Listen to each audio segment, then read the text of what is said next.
Hi, thanks for joining me, Coach Denise, for Change in a Minute. I'm going to speak to you today about a couple of the defense mechanisms that we have and that we often use that we don't really have self-awareness around.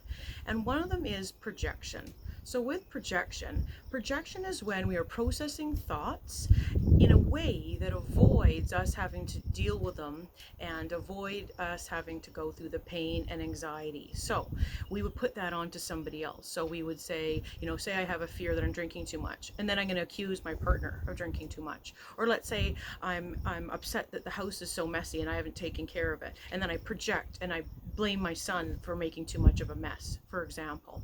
Often this happens in relationships with cheating. Someone who is cheating will then accuse the other person of cheating as a way of projecting so they don't have to deal with it. It's a form of blame, essentially.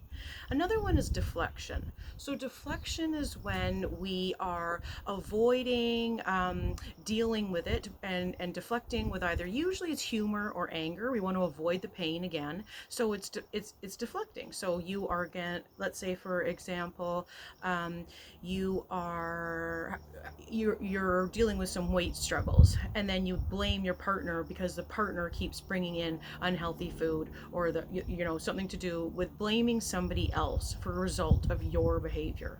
So the reason I thought this was important was because often without the self-awareness we can't move forward, and it's easy. You may not notice, maybe in your relationship you're dealing with some projection or some deflection. And maybe for yourself, that is your natural tendency in some situations, usually around the really sensitive points.